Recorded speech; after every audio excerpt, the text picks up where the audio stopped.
Due to the graphic nature of this program, viewer discretion is advised. It's every police officer's worst nightmare.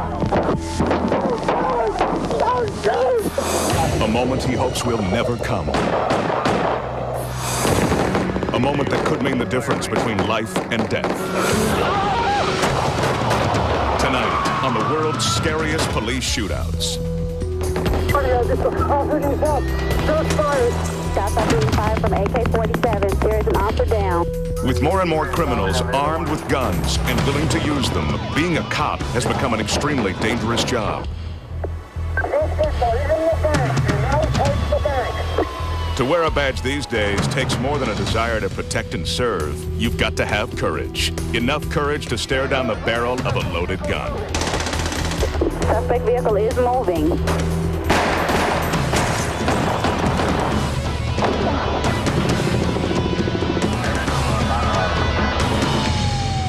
You are about to see the brave men and women of law enforcement as they encounter the scariest situation a police officer can face, a shootout. Cops coming from everywhere, and they were blowing shots all the way through. You will witness the most dramatic gun battles ever caught on tape, during bank robberies, hostage situations, even in a high-speed chase. Firing. This is not a movie. Everything you are about to see is real.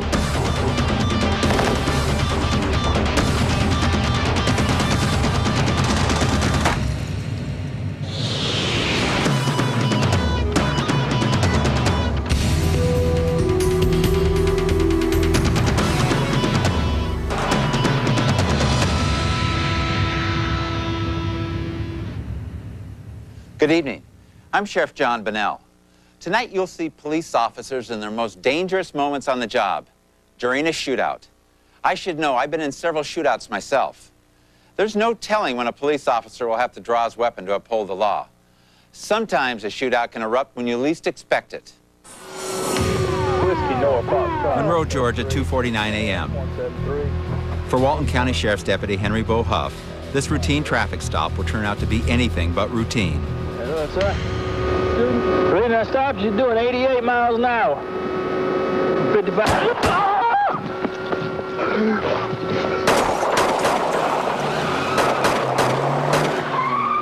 Radio, just be shot! Deputy Huff is saved by his bulletproof vest, but the gunman gets away. Hours later, he is apprehended by police. It turns out he's a 15-year-old boy joyriding in his grandmother's car. Hello, sir. Watch closely. Deputy Huff takes the full force of a .38 caliber bullet right in the chest. 55. Took about 3 seconds to be over with, and I never knew what happened. If it hadn't been for the vest, I'd just be laying out on the road. Deputy Huff is only slightly injured. Since joining the Sheriff's Department, Huff has never gone out on patrol without wearing his vest. The reason I stopped, you're doing 88 miles an hour. 55. On this night, the vest saved his life. I'm feeling very lucky. As you can see, got 2 bullet holes in a shirt. If it hadn't been for a vest, they would be in me.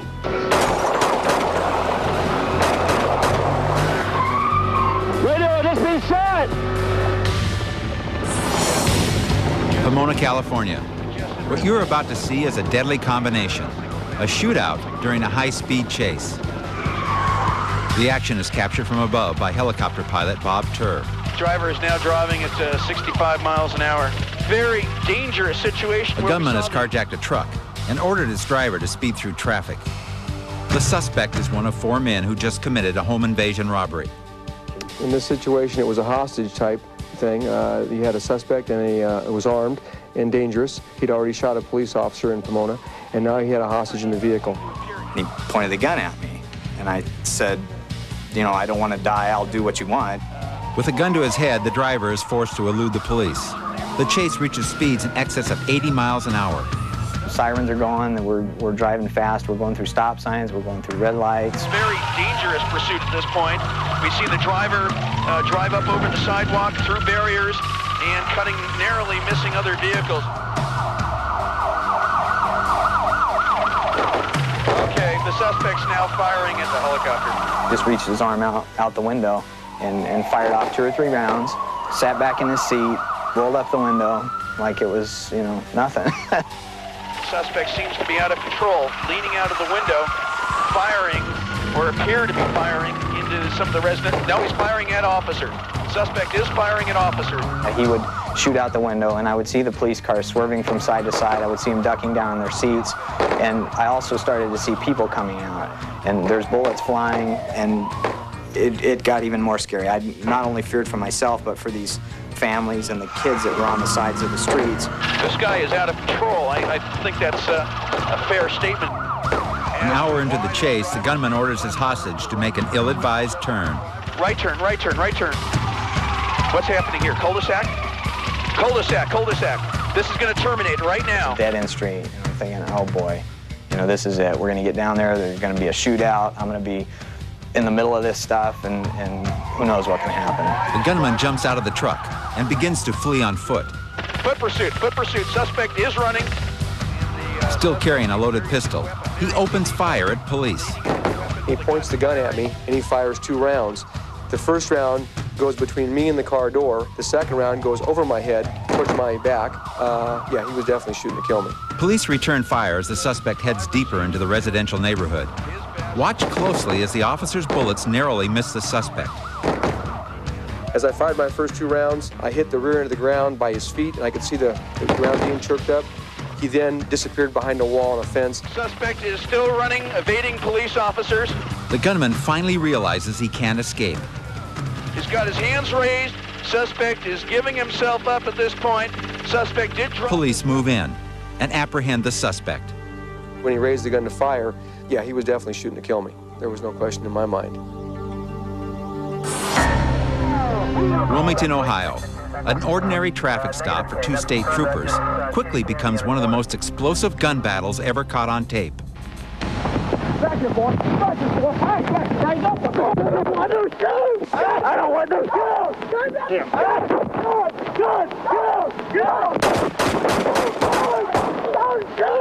The action is captured on a video camera positioned inside the trooper squad car. It begins simply enough with the troopers pulling over a Suburban for driving with expired tags. Say you borrowed the vehicle? As the trooper questions the driver, the passenger remains in the vehicle. Unbeknownst to the trooper, the Suburban is packed with a large arsenal of illegal weapons. Okay. Wait a minute. Any guns, knives, clubs, stuff like that on here, sir? I don't want you going and searching through all my stuff. I'm not searching through your stuff, sir. I'm going to put you in my car. Clearly, the suspect has something to hide. No, but I don't want to be violated like this. All right, sir, then I'll arrest you for not having a driver's license, and then I'll search you, and then I'll put you in jail. Now, how do you want to play it? At this point, the driver runs back to his vehicle. The passenger, later identified as his brother, jumps out of the car and pulls out a semi-automatic handgun.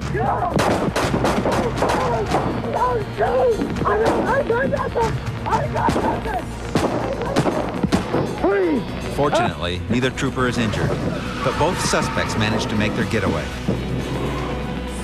The suspects are later identified as Chevy and Shane Kehoe, suspected members of a white supremacist group. It was Shane Kehoe who fired his handgun at the troopers.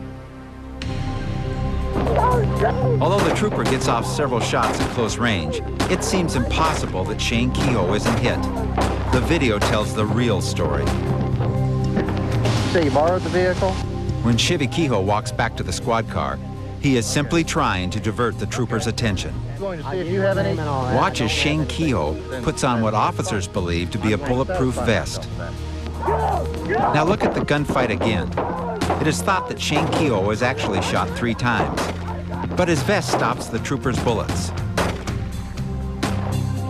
Later in the day, another trooper spots Chevy Kehoe. Kehoe jumps out of his car and fires 26 rounds at the squad car before fleeing again. A search of the Suburban reveals enough weapons and ammunition to equip a small army. Considered armed and very dangerous, Chevy and Shane Kehoe are still on the run. Coming up next, police move in as a deranged gunman threatens to kill a terrified hostage, his wife. He was using deadly force against her, and we needed to stop that action. A Texas trooper fights for his life in a highway shootout. Gunfire erupts when police raid the home of a suspected drug dealer.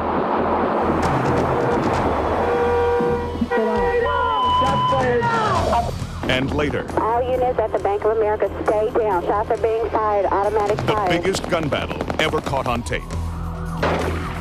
The sound of the gunfire was death to me.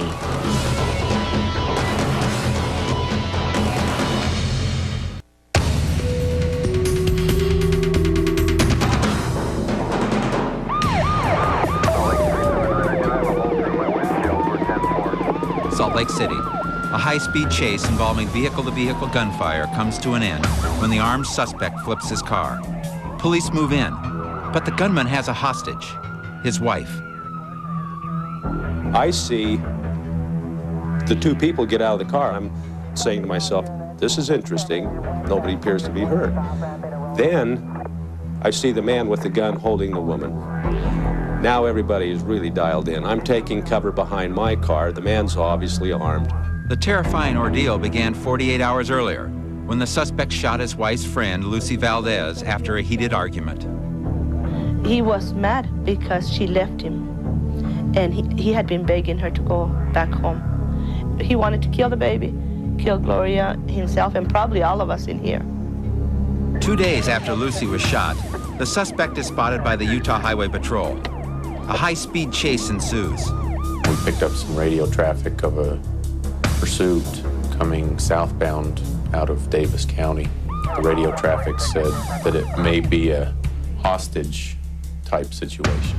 He made a maneuver which caused him to lose control of his vehicle, and he rolled it.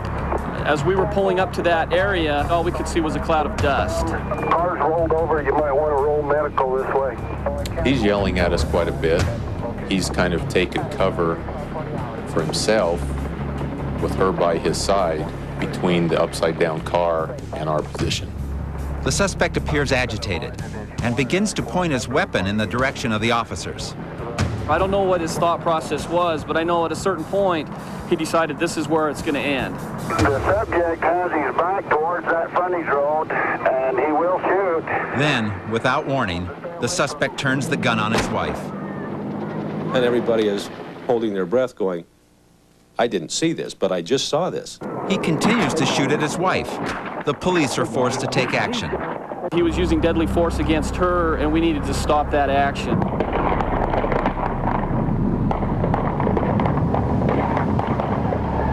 We're taught to use deadly force in the defense of others, in the defense of ourselves, and that's why we acted in the manner that we did. The suspect later dies of his wounds. His wife is airlifted to a local hospital. Miraculously, she survives. Minneapolis, Minnesota. As police converge on the home of a suspected drug dealer, one of the officers captures the action on his personal camcorder. A canister of tear gas is fired into the house. As officers break down the door, the gunman opens fire.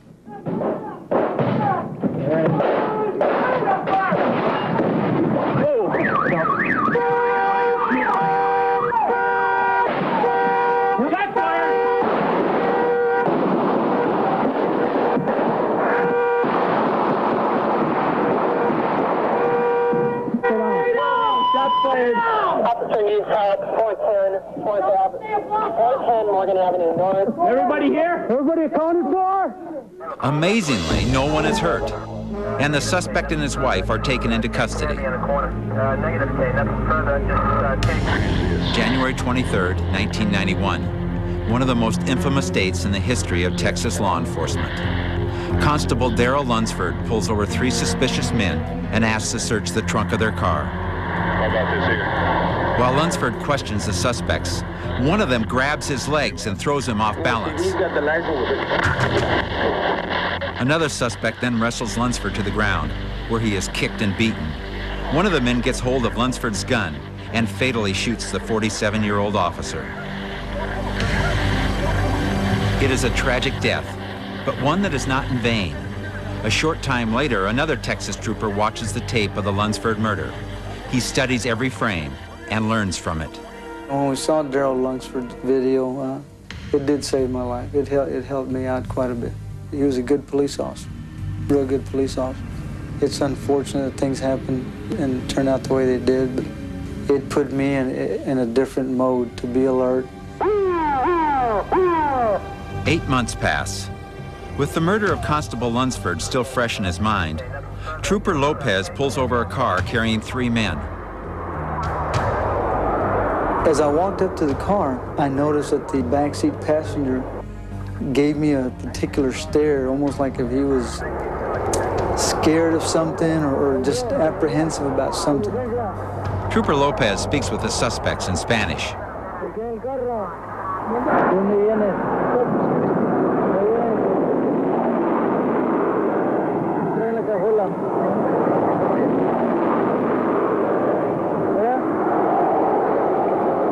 And I asked what they had in the trunk. I said, well, y'all mind if I look in the trunk? And they said, no, go ahead.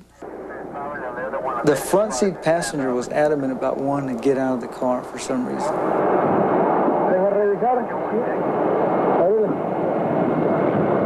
I think they realized, well, he's going to find out what they're trying to conceal. I got a strong odor of a detection of marijuana, which was emitting from inside the trunk area.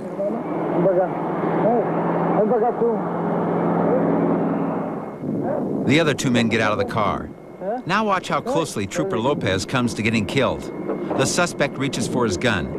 Lopez sees this, shoves the suspect, and takes evasive action. All I could think of was drawing my gun. But at the same time, I'm thinking, let me gain a little distance between him and myself. Lopez's quick thinking enables him to avoid certain death. Amazingly, while running away from the gunman, Lopez is able to draw his weapon and fire. His first shot finds its target.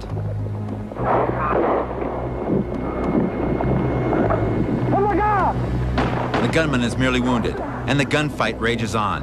The other 2 suspects escape into the night. Lopez continues to shoot it out with the suspect, then takes cover in the darkness before making his way back to his squad car. Another trooper responds to his call for backup.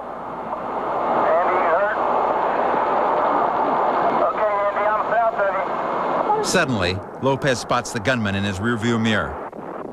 I see him behind my patrol car. So I threw the microphone down and went after him again. Listen as another gun battle erupts. Miraculously, Trooper Lopez isn't seriously injured in the shootout. Despite the number of shots fired, he is grazed only once. The suspect isn't as lucky. A manhunt ensues through the night and into the next day. Police eventually capture the other 2 suspects. When we return, a suspected car thief makes the mistake of shooting it out with the cops. He left us no choice. A robbery is foiled by SWAT firepower. It was like hell. A shootout erupts in a neighborhood grocery store. And a tense standoff in the police department's very own parking lot. To have a man show up with 2 guns, cowboy style, in your parking lot is just not something we train for.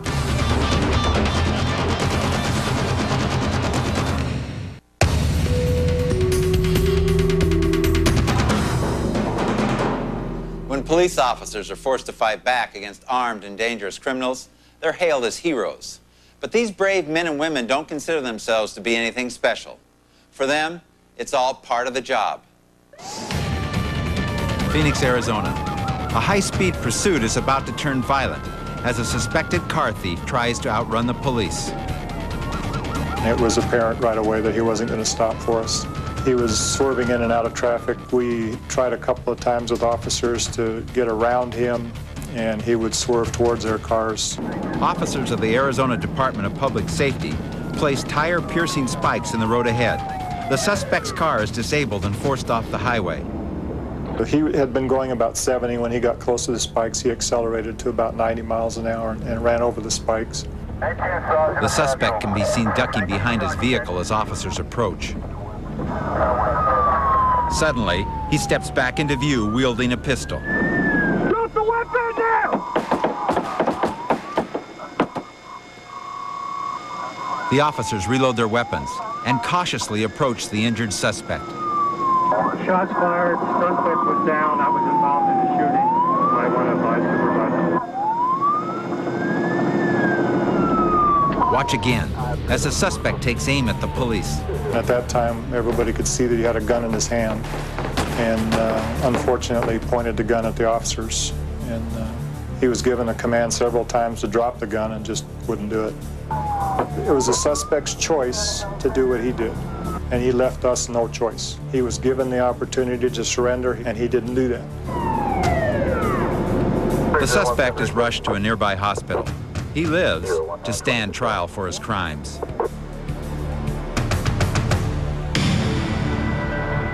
Thornwood, New York. Just before closing, 3 armed gunmen enter a neighborhood supermarket. An alert security guard monitoring the store's surveillance cameras calls 911. That Police Sergeant Finelli. Yes, there's a robbery in progress right now in ShopRite. They're armed. What are they armed with? One has a shotgun, 2 of them with handguns. One of the suspects terrorizes store employees in the cashier's office. Telling the manager to open the safe. They're attempting to force the manager to open the safe at this time. Another suspect raids a cash drawer, while a third stands watch at the front door. Be advised, the suspect at the door is armed with a shotgun. Minutes after the frantic call from the security guard, the police arrive. I think he's seen you. I think he's seen the cops. Oh, they're panicking. One is in the back of the store. The suspects attempt to escape. The last one drags a bag of money behind him. Police officer Glenn Carlson is first on the scene and fires 2 rounds at the fleeing robbers. Oh, man. Yeah, were there any shots fired in there? Yes, an officer shot fired. As I entered past the checkout line, one of the suspects spun on me, pointed the handgun at me. I fired 2 shots at that point, missing the suspect.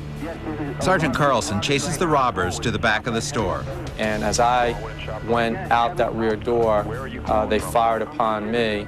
I hesitated for a moment. I returned fire. One of the suspects remains hidden in the supermarket. He is spotted by a store employee. Yeah, we have that suspect in custody. His 2 accomplices are caught outside. Oh, man, what a night, man. None of the customers or employees are seriously injured, and all 3 suspects are soon behind bars. We have to understand that, these things can happen. They do happen, and when they do, we have to do our job. Tampa, Florida. A local television station receives an anonymous tip that a bank robbery is about to take place. The station's weather camera catches all the action. It was apparent they were going to do a bank robbery, and our SWAT team confronted them. There was a shootout. We had 4 to 5 officers that fired shots. Unaware that the SWAT team has been trailing them for weeks, the bank robbers pull up. But police have already locked the doors and blocked their escape route. A gun battle ensues.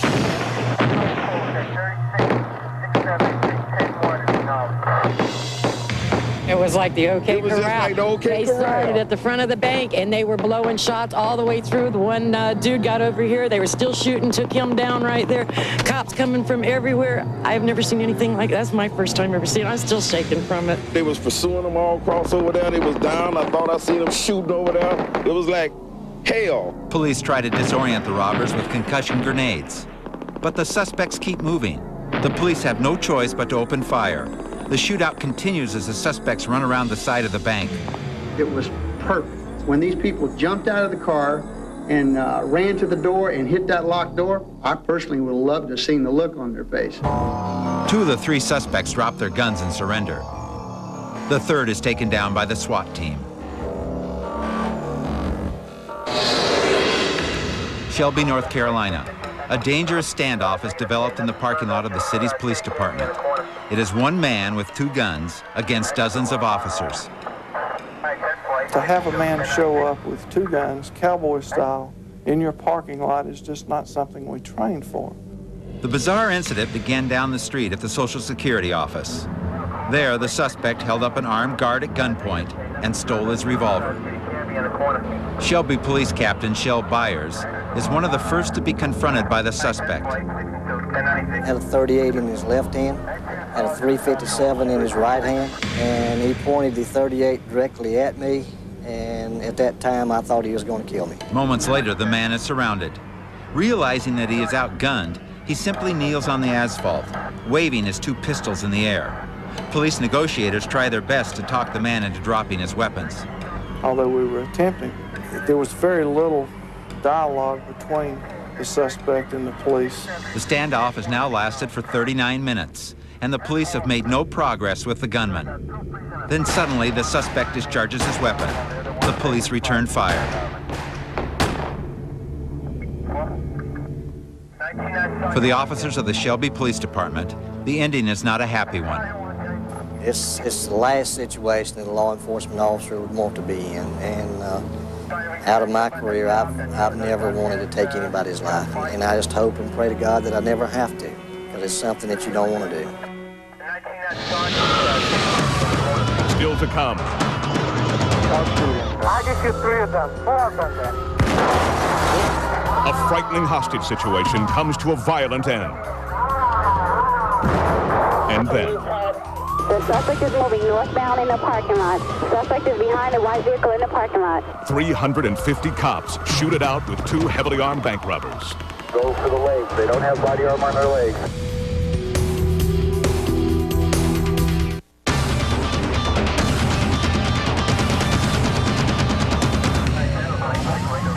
Sacramento, California. Police are called when shots are fired inside a busy electronics store. 4 gang members are holding 41 frightened hostages at gunpoint, many of them children. This situation would soon turn into one of the most terrifying gun battles in the city's history. Inside, the heavily armed gunmen are demanding $4 million and safe transportation to their home country of Thailand. They also want bulletproof vests. A police sergeant strips down to his underwear to prove he's not armed and hands over his vest. A hostage retrieves the vest. Moments later, she and her 2 children are released. Later, another woman and her children are allowed to leave. Night falls, and the terrorists warn that they will begin shooting hostages if their demands are not met. Mostly the threats were just to kill us, actually. And initially they were very reasonable. But about 6 o'clock, as deadline after deadline passed, they got, the tension rose. They got more and more panicked. The standoff has now lasted for more than 6 hours, and the gunmen are losing their patience.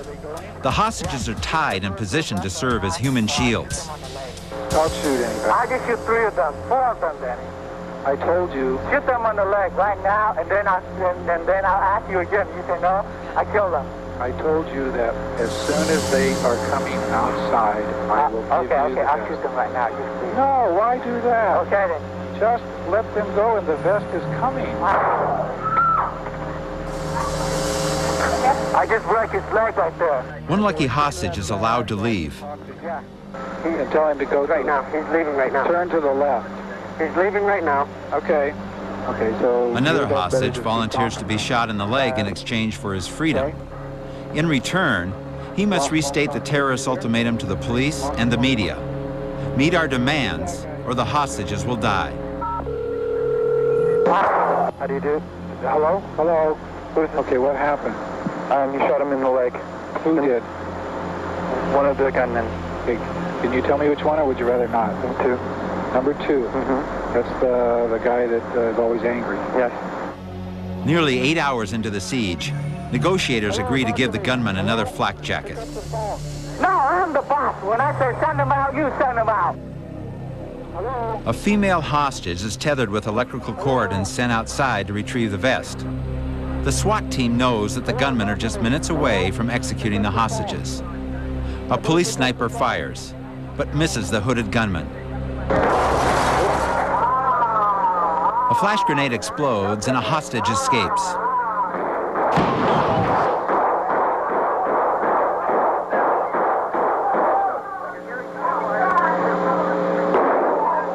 In the chaos, the SWAT team rushes through the rear of the store. A gunfight erupts with the 4 gang members.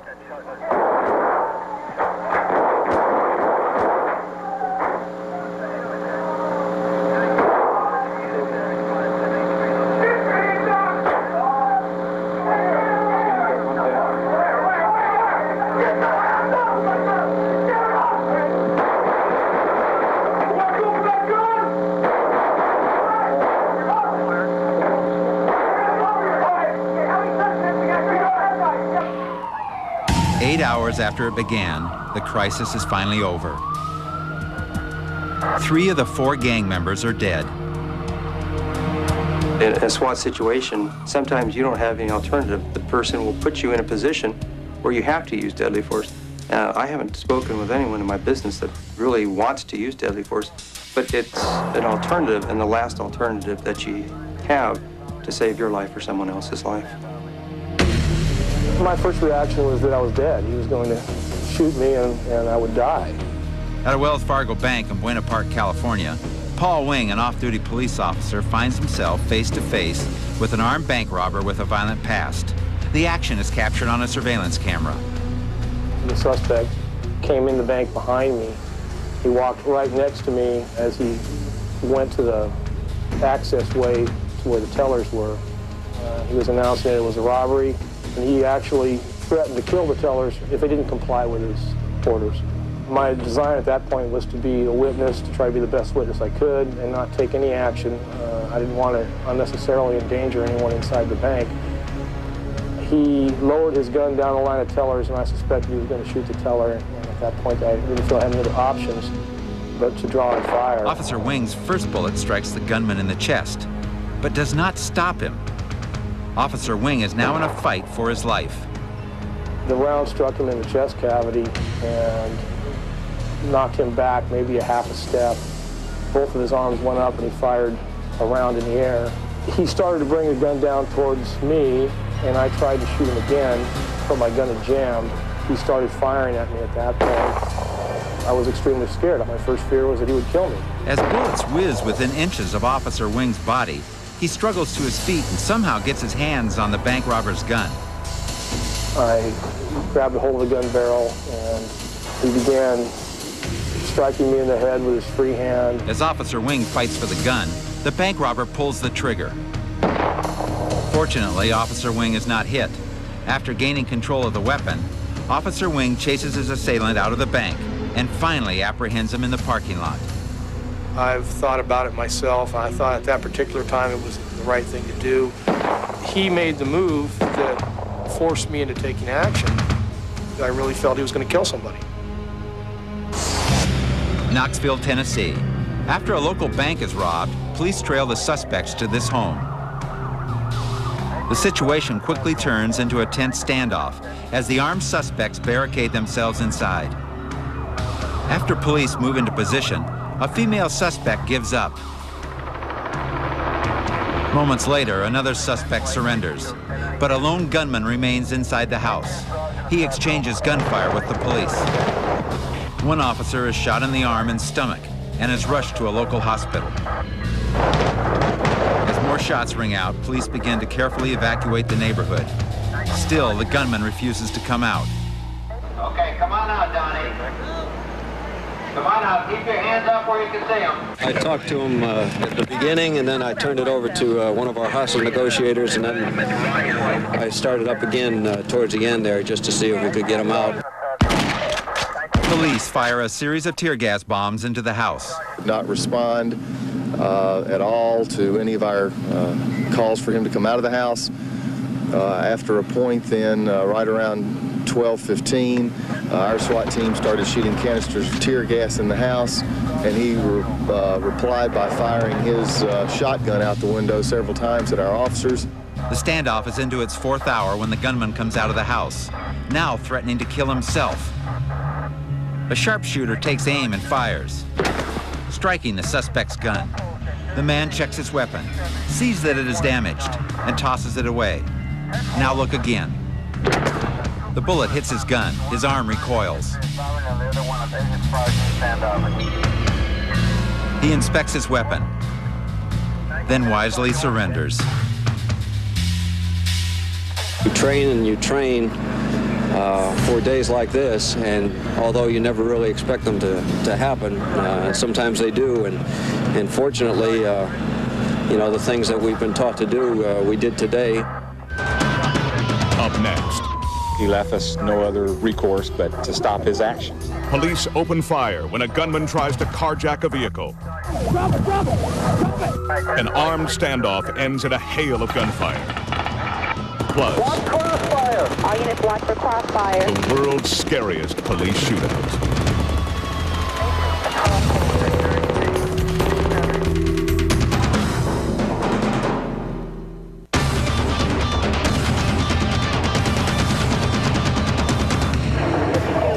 Someone else to back me up. I'll stop this guy before he calls the 1050. Turn around, go in the east. Newcastle, Indiana. State Trooper Mark McDougal is about to join the high-speed pursuit of a wanted felon. Execute a stop before he kills someone out here. The driver has just robbed a bank of more than $5,000. He is armed and dangerous. Reference the subject in the blue Ford Mustang, the robbery at Citizens Bank. He is now eastbound. Subject's refusing to stop at this time. Passing lane have 4 units now. Just ahead, deputies have set up a barricade. The suspect soon finds his escape route blocked. As vehicles stack up, the suspect veers to the right and jumps out of his getaway car. Then he points a .45 caliber handgun at the nearest motorist. Police open fire. 6541. Shots fired. No restrictions. I fired 3 times. I didn't have time to aim, but I knew I'd hit him because he kind of stumbled and fell over the car and around to the other side of the car. Brenda Johnson and her 2 children found themselves face to face with the crazed gunman. I instinctively locked all my car doors, and when I heard his first shot, I covered my head and kind of put my head down a little bit, and the next time I looked up, he was on the opposite side of my car, and then I lost sight of him and I pulled off.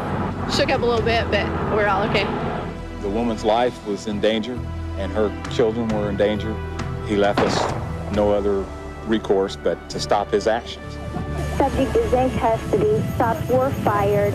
If it weren't for the rapid response of the Indiana State Troopers, the outcome might have been tragic for Brenda and her 2 children. You know, I wish it didn't happen, but she's alive today, and it makes me feel real good. Charlotte, North Carolina. Inside this home, a man is barricaded with a gun. He has already threatened to kill his father. Pleas from both his parents and the police go unheeded. The desperate man has fired his weapon 3 times. Police negotiators try to talk some sense into him, but he refuses to listen.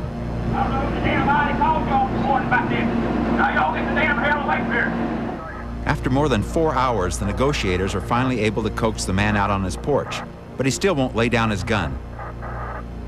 Everybody away from here. Did you talk? You want to talk?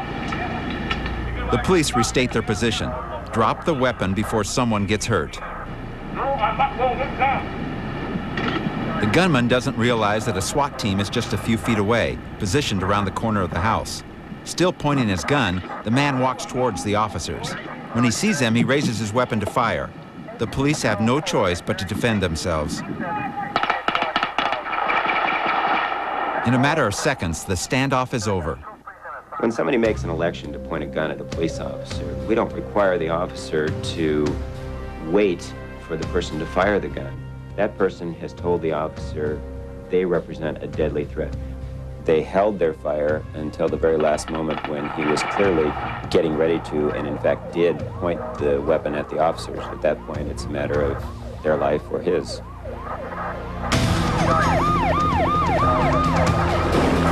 All units at the Bank of America, stay down. Shots are being fired, automatic fire. Shots are being fired from AK-47. There is an officer down. February 28, 1997, North Hollywood, California. Scene of the largest gunfight ever caught on tape.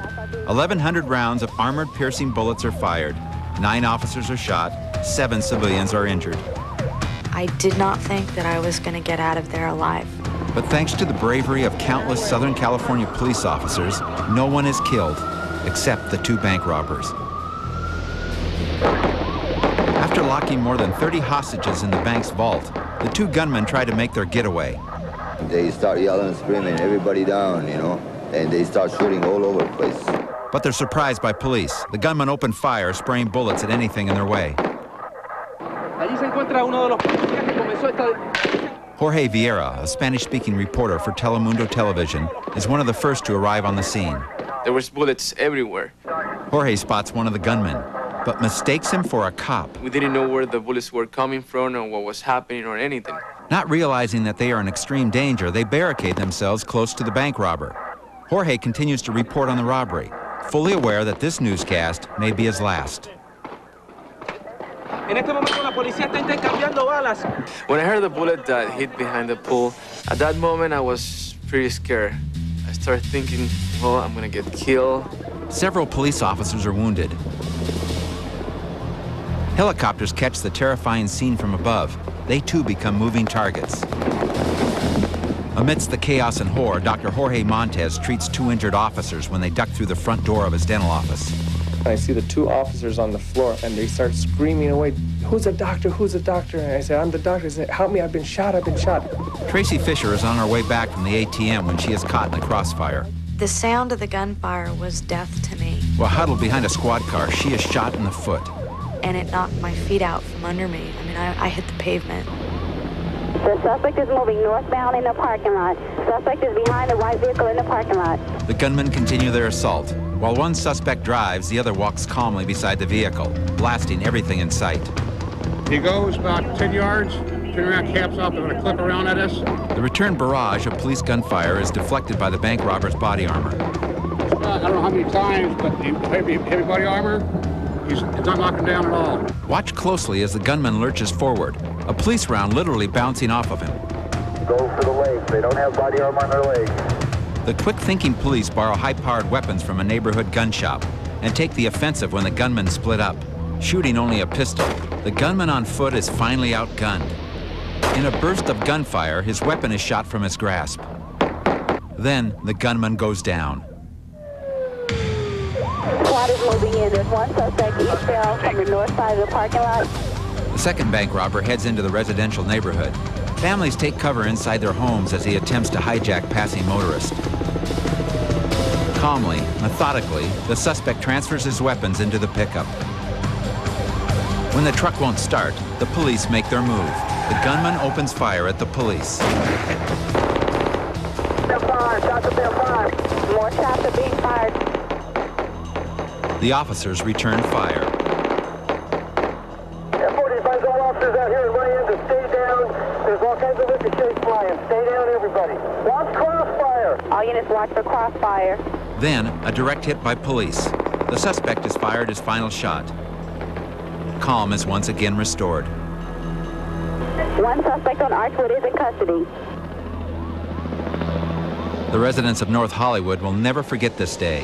They will certainly never forget the brave officers who gallantly risked their lives. Hearing the officers' voices, knowing that they knew we were there meant a lot to me. It made me feel that I wasn't alone. And what was so courageous to me is even though they were obviously in pain and bleeding and in danger, they were still concerned for the partners down below and still concerned for us, the civilians. Because of the great job that the policemen did, I believe that that's why nobody got killed, only the suspects.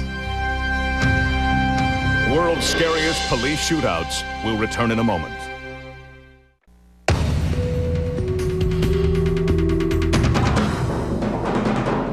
Fortunately, most police officers will never have to risk their lives in a shootout. But if an armed suspect chooses to brandish a deadly weapon, we must be willing to use whatever means are necessary to protect innocent lives. For the world's scariest police shootouts, I'm Sheriff John Bonnell. Good night.